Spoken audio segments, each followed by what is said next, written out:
All right, welcome back. So we're here tonight working on the man lift. You can see my dad up there. He's here tonight, and we're gonna get this thing ready to sell. So he says the upper part of it, the railings there, all look pretty ugly, and he doesn't like it. So he's painting up there. I'm going to do a couple jobs here on the bottom. So this one cylinder right here, right there, this long one, that is one of the stages of lift. So this thing has two stages. It raises one side and then you can raise the other side.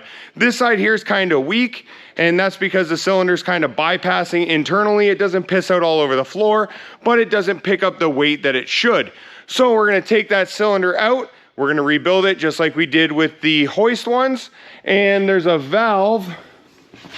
You can see it right down there. So see that little gold shaft there sticking out? That's the high speed and low speed. So when you're up in the air, it's supposed to move slower than when you're down on the ground.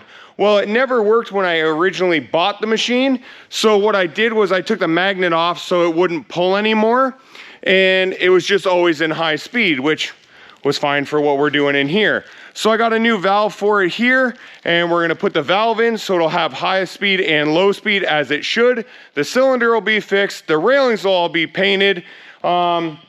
The charger, if you remember, we did the charger rebuild on there, and for some reason it didn't automatically shut off like it's supposed to, and it overcooked the batteries. So we got new batteries in it now, as you can see, and I bought a new charger, which is much smaller than the old unit.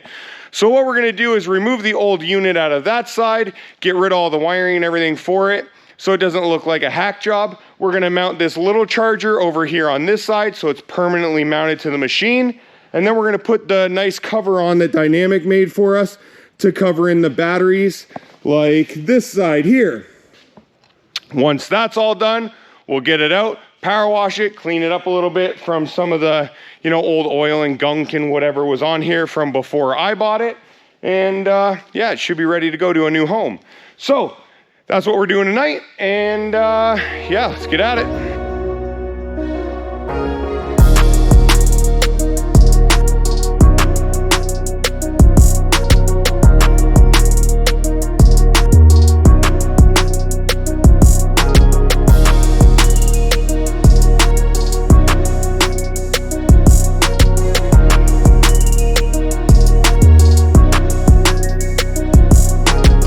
So that was pretty easy. We did the power and ground to the charger and cut off the zip ties that held the 110 power cord to the wall. So we got the charger out, as you can see here, and that freed up a whole bunch of real estate over in this area. Now, to get this cylinder out, there's a quick pin through it here and down here on this side right there, and that just has a drift pin in it. So all you need is a little punch and a hammer, and you can push that little pin out. We should be able to slide that whole cylinder out of there.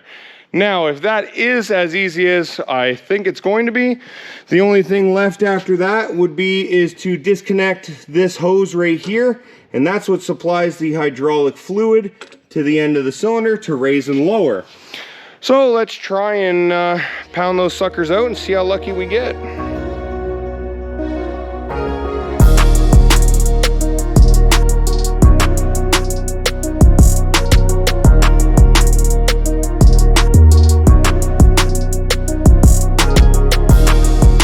All right, so we got our drift pins pushed out. You just grab a hammer and a little punch them out like I was showing you.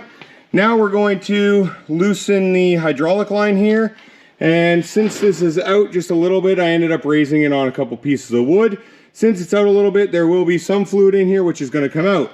So I got a 5-gallon bucket here with a one-time use cardboard funnel. So hopefully when I crack that, it'll come out, hit the cardboard, run itself down the little crease into the bucket. But we shall see yeah, if my idea works or not. So let's go and crack this thing open and get a cylinder out.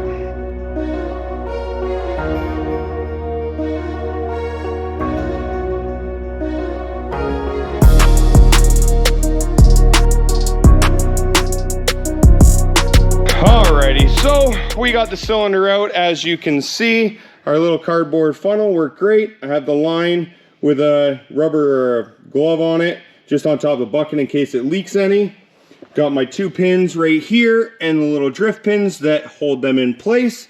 And now we are gonna go after that valve right there. So this is the inside of what the valve looks like. So you can see the little black O-ring and then this little nylon ring, this white one on each side of each O-ring. Well, I'm missing one of those white nylon pieces. And apparently you can't just buy one of those at the local hydraulic shop that we have here. So I had to get a whole new valve. Now, I ordered this valve in November of 2020. So it's a year and a half to get it. And we're gonna blame COVID for it, but we all know that that's not true. Now, this is an Eaton valve and it's a little bit different. So the magnet, this here's a magnet and it sucks this plunger up and down and it decides where the fluid's gonna come out of these 3 locations. So this one is a bit different because this is the newest, latest, greatest revised model, but I can use the magnet off of the old one, which will connect to my wiring. So what we're gonna do is take off this little nut here on the end. We're gonna slide this magnet off, put the valve body itself inside, and then we're going to put the old magnet on here since I know that it works, and we should have high and low speed. So let's jump over there and get it done.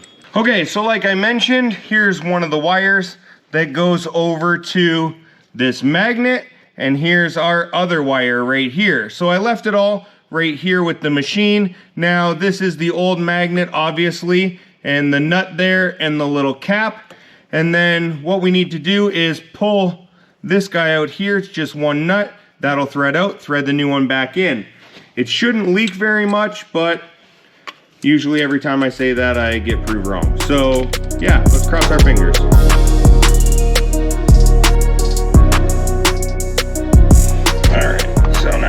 Gonna go on there. We're gonna brake cleaner off this little plaque in case we need to know what it is one day. Look at that, like brand new. Bang! And we're gonna put our new nut on here. Like this.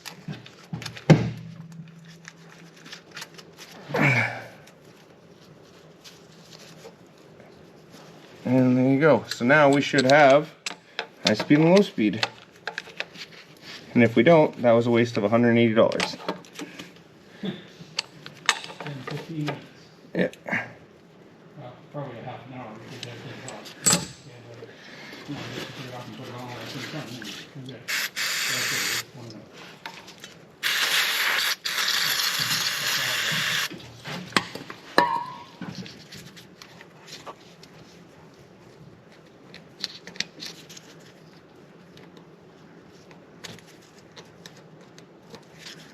There you go. Hey, bada boom, bada bing. All right, so as you can tell, we got this old one off. It kind of fought us a little bit, so the nut got kind of stripped around, but hey, it'll be all right. Now, if you see the very last one, you see how the top 2 have the white on the top and bottom and the last one doesn't? My best guess is that it's bypassing pressure around that little washer that's not there. So by replacing the body of this thing for 180 bucks, it should work, and we should have high and low speed. So we will, yeah, try it out when we get our cylinder back, because I don't want to fire the pump up yet and find out that we're going to pee all the fluid out all over because I have that one line just kind of capped off. So next thing we want to do, this ground wire I upgraded all the wiring on the whole machine except this ground wire. It looked okay at the time, but it's pretty flimsy and it gets warm now. So I'd like to upgrade this ground wire here, and then we are going to mount this charger so that all we got to do is plug it in. I can put the cover back on here and it looks all pretty. So we are going to find a piece of wire that I have and upgrade that ground wire right now.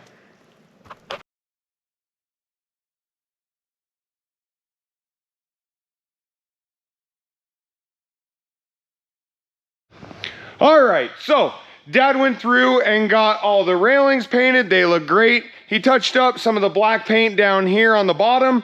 I got the covers reinstalled, one on this side, one on this side, and that's about it. So we're gonna take this thing now, we'll list it up for sale, and hopefully it finds a new home shortly. So that's the end of this video. Everything here now is working, and it's good for a new home. Yeah, so who are we gonna say thanks to? Let's say thanks to Tough Duck. Tough Duck is the guys who supply the bib coveralls I got on, the boots I wear every day, toques, hats, you know, COVID masks, all that stuff. So if you need some good stuff, toughduck.com is where you find it. Make sure you tell them 710 sent you. Thanks for watching. We'll catch you on the next one. See ya.